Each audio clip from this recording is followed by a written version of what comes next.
bonjour, Eric Pietrowski, je suis CSO de Orange Business Service, donc un des sponsors qui a été évoqué tout à l'heure. Donc je vais vous parler de composantes humaines de la fonction RSSI, on a vu qu'elles existent. Alors j'ai appelé ça duo gagnant pour le RSSI, organisation et sensibilisation. C'est peut-être un pas vers l'homo securitus, si l'homme peut effectivement évoluer dans la maîtrise de la sécurité de l'information. Alors, bon, une petite page d'humour, on va dire. Le RSSI au sein de l'entreprise, c'est quoi? Alors, ça peut être un alibi, c'est-à-dire nous, on fait de la sécurité. Ça peut être un poil à gratter qui sera là pour faire avancer la sécurité au sein de l'entreprise. Ça peut être considéré comme un enquiquineur, simplement un mal incontournable, le monsieur qui dit toujours non à tout ce qu'on demande. C'est le responsable sur lequel on va se défouler le jour où il y aura un accident. C'est le devise Shadok, il faut toujours taper sur les mêmes, donc tapons toujours sur le RSSI. Ou enfin, des fois, il est considéré peut-être comme le super, enfin j'ai vu des cas où il est considéré comme le super-héros qui, face à tout DOS ou APT, va résoudre les problèmes en moins de 2 heures et restaurer le système d'information et la messagerie qui sert aux dirigeants. Alors, ce n'est pas ces volets-là sur lesquels je vais travailler, mais plutôt sur le côté humain, c'est-à-dire le RSSI, c'est un homme ou une femme, de plus en plus souvent une femme, parmi les hommes et les femmes de l'entreprise, et il a un rôle à jouer en tant que composante humaine de cette entreprise. Alors, petit détour sémantique, souvent on parle de RSSI, alors c'est amusant parce qu'on parle de DSI, donc on dirige le système d'information, et pour la sécurité, on est responsable. Donc, est-ce que ça nous ramène à la devise Shadok? Je ne sais pas. Nos camarades anglo-saxons, eux, parlent de CSO ou de CISO, donc dans la même catégorie que les CFO, CEO et autres. Donc, on est le Chief Security Officer avec une mission finalement de patron ou de leadership. Et moi, je déclinerai ça plutôt en chef d'orchestre, sur laquelle on reviendra plus tard et qui, à mon avis, correspond plus à ce que doit être un RSSI. Alors, pour embarquer les hommes, j'ai très schématiquement réduit la population de l'entreprise à 2 catégories, les décideurs et les hommes du terrain. Bon, je vous accorde que c'est très très schématique. Ça permet on va dire, de cibler les actions, les grandes lignes directrices que, à mon avis, un RSSI CSO doit avoir sur son carnet de route.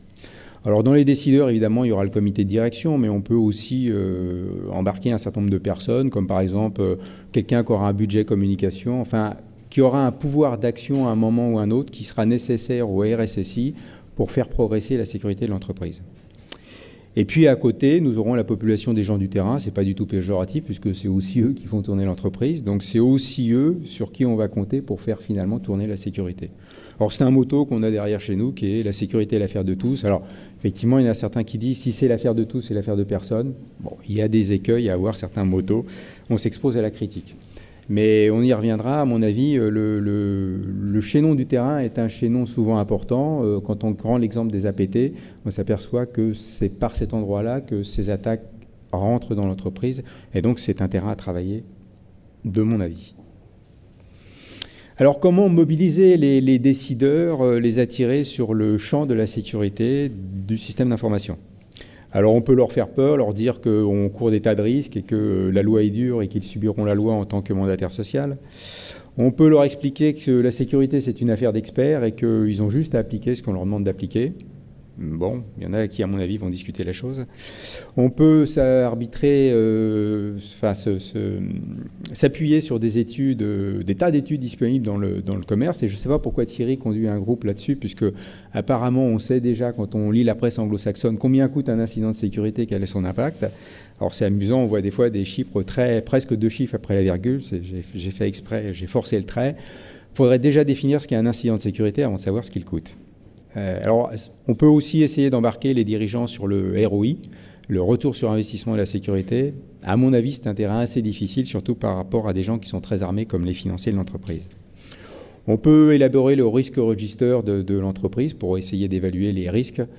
C'est pratique dans une entreprise qui est un peu monoproduit, dans une entreprise complexe, à mon avis, c'est un exercice assez difficile. Donc je me suis dit, finalement, les décideurs, comment les motiver si on n'arrive pas à les motiver sur ces différents volets? Les motiver sur le fait qu'ils aiment décider. C'est aussi bête que ça. Alors, pour les amener à décider, il ne faut pas les faire décider sur des petites choses de tous les jours, mais il faut mettre en œuvre ce que j'appellerais un espèce de tamis qui va les amener à décider sur des choses intéressantes, des choses gros grains, qui révéleront effectivement de leur autorité et qui mériteront de leur consommer un petit peu de temps. Et pour cela, ce que je suggère, c'est de mettre en place une organisation, on va dire une gouvernance de la sécurité, qui soit une gouvernance fonctionnelle et qui ne s'appuie pas sur le positionnement du RSSI. On a vu que c'est un positionnement qui varie d'une entreprise à l'autre, qui varie dans le temps, qui varie suivant la population recrutée. À mon avis, on a besoin de s'affranchir du positionnement du RSSI et de construire finalement une organisation de gouvernance qui sera décorrélée de l'organisation hiérarchique de l'entreprise.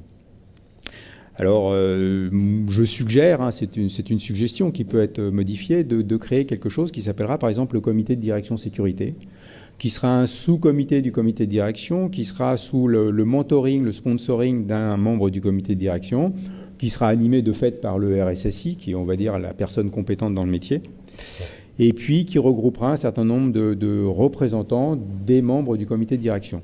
Et cette entité de gouvernance sera là pour proposer un certain nombre de la stratégie sécurité de l'entreprise et la soumettre en temps et en heure au comité de direction qui n'a pas que du temps à passer sur la sécurité. Et puis cette organisation, on va dire, de gouvernance stratégique, il faut qu'elle soit complétée par des gouvernances organisationnelles sur le terrain, opérationnelles, avec des relais sécurité, on pourrait appeler ça des correspondants sécurité locale, correspondants sécurité globale, toute la terminologie qui nous va bien. Et ce sont des gens qui seront plus impliqués dans le day-to-day business de la sécurité et qui pourront remonter des anomalies, des key performance indicators, des indicateurs, qui pourront faire des revues de management local et interpeller par exemple un directeur de site sur l'implémentation de nouvelles caméras de surveillance. Un sujet parmi d'autres. Alors au bout du bout, on arrive à une pyramide de la gouvernance sécurité, que j'ai essayé de résumer sur ce transparent-là. Alors j'ai pris la pyramide inversée, c'est tendance, paraît-il.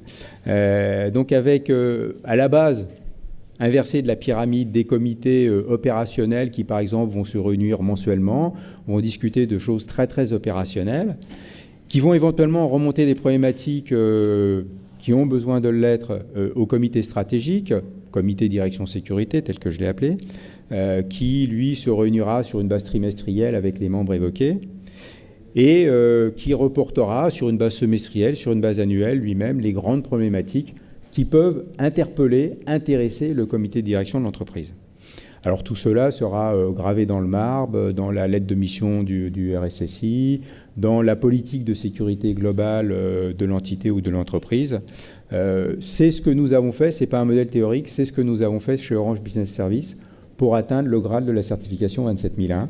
Donc on a construit une organisation qui est gravée dans notre politique et dans les lettres de mission et qui tourne sur ce principe de fonctionnement, avec des petites boucles qui sont finalement des boucles SMSI locales à différents étages, conformément à la norme 27001.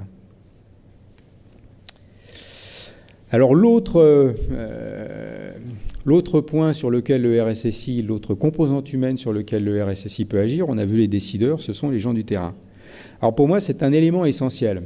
Quand on regarde le rapport Mondian, par exemple, sur les APT, et puis les APT en général, on voit que c'est souvent par un mail qui contient une pièce vérolée, par une action de phishing, par une clé USB gentiment passée, que finalement ces intrusions dites sophistiquées rentrent dans la maison. Alors elles ne sont pas forcément sophistiquées, à mon avis c'est plus un assemblage de techniques de base, et là où elles sont peut-être sophistiquées, c'est dans l'ingénierie sociale où elles vont adresser le bon employé qui permettra de rentrer une infection.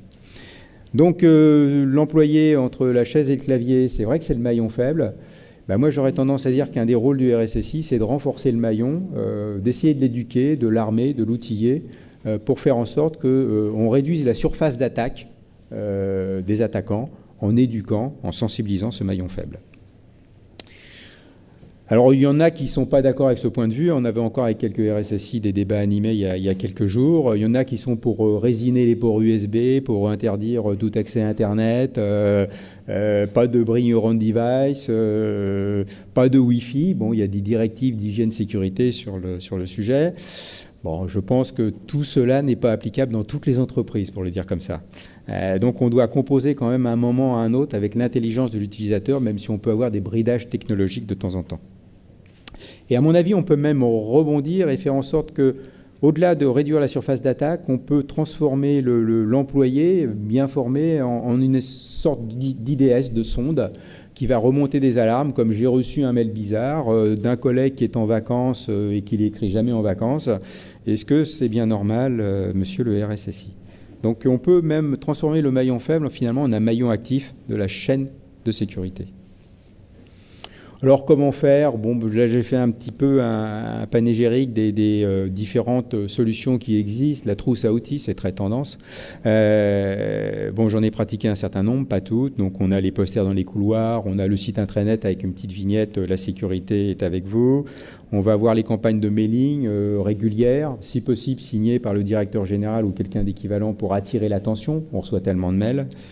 Les vidéos qui peuvent être du commerce ou faites maison pour avoir un caractère un peu plus intimiste avec les employés, des interventions dans des comités spécifiques, les réunions dans des amphis. Nous pratiquons par exemple des réunions avec la DCRI. C'est une tête d'affiche qui fait vendre et qui est très pédagogique. Donc pour ceux qui y ont accès, je vous encourage.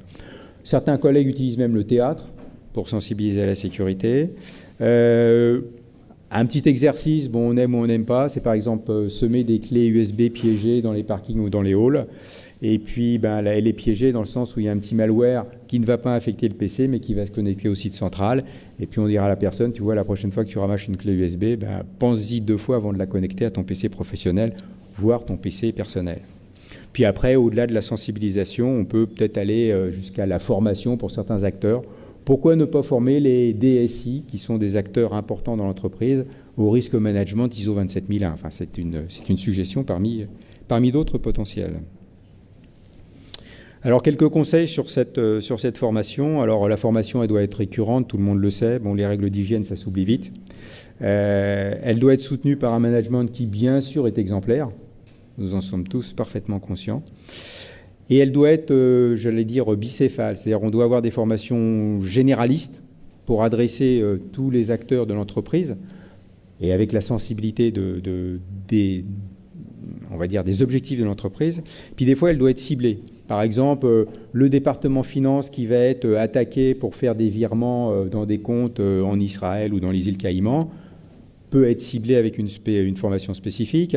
Les hotliners à qui on va demander de renouveler le mot de passe, comme par hasard, peuvent être sensibilisés avec une sensibilité spécifique, ou les MOASI qui ont pour seul objectif de construire des systèmes d'information fiables, peuvent aussi faire l'objet de systèmes de sensibilisation basés sur les 10 règles du Sens Institute, par exemple. Alors ce qui est important, et on l'a vu, à mon avis, c'est d'essayer de mesurer l'intérêt, le retour. Je peux pas parler de retour sur investissement, le retour de ces sensibilisations au travers de questionnaires qui vont adresser différents points et essayer de voir si d'une année sur l'autre, par exemple, on a une certaine maturité qui progresse au sein de l'entreprise. Et je reviens sur le fait que pour moi, sur la sensibilisation, le CSO RSSI, c'est vraiment le chef d'orchestre. Donc pour moi, c'est vraiment un CSO dans la catégorie sensibilisation, tout azimut des acteurs de l'entreprise. Alors ici, j'ai mis un extrait de questionnaire qu'on a pratiqué. Alors peu importe les questions, j'aurais tendance à dire qu'il faut retomber sur des questions qui sont assez classiques sur est-ce que la sécurité, vous pensez que c'est important pour vous et pour l'entreprise? C'est du b.a.-ba, mais à mon avis, c'est bien de le faire. Quels sont vos comportements sécuritaires? Peu importe les questions, mais voir quelles sont les attitudes sécuritaires des personnes. On peut éventuellement des fois faire glisser des petits pièges, entre guillemets, bien sympathiques. Nous, on avait glissé qu'est-ce qu'un réseau social. Je vous assure que la réponse n'a pas été que faire du réseau social, de l'ingénierie sociale, pardon. La réponse n'a pas été 100%, c'est une méthode d'attaque. Hein. Beaucoup de gens ont assimilé ça à réseaux sociaux. Et puis, quelles sont les utilisations que vous faites des moyens mis à votre disposition par l'entreprise pour sécuriser? Donc pour conclure, finalement, j'interpellerai 2 choses. Est-ce que le RSSI, c'est un responsable ou un chef d'orchestre? De mon point de vue, c'est un chef d'orchestre. C'est pour ça que je préfère la dénomination de CSO ou de CISO éventuellement. Bon, chacun doit se faire son opinion. Est-ce que le RSSI est dans la stratégie ou dans l'opérationnel? J'aurais un peu tendance à répondre les deux, mon capitaine. Il ne faut pas qu'il se prenne non plus pour le dirigeant de l'entreprise et unique contributeur à la stratégie. Il doit garder un pied dans l'opérationnel significatif. Sinon, tout ce qu'il va lancer, par exemple sur la sensibilisation, tombera à plat. Alors je rappelle qu'on peut discuter effectivement de l'engagement in fine de la direction, de la nécessité ou de l'efficacité de la sensibilisation du personnel. Ce sont quand même des incontournables si on vise le Graal de la certification ISO 27001, ce qu'on a visé et obtenu, qui demande qu'il y ait un commitment, un engagement de la direction générale. Donc au travers d'une gouvernance de sécurité, on le démontre, et qu'il y ait des actions de sensibilisation qui soient conduites pour réduire le risque. Donc je résumerai, pour moi, parmi un certain nombre d'actions qu'un RSSI CSO doit mener, il y a une contribution, voire la construction de la stratégie sécurité en ligne avec les objectifs de l'entreprise, et puis réduire la surface d'attaque au niveau des employés par des sensibilisations diverses, si possible pertinentes.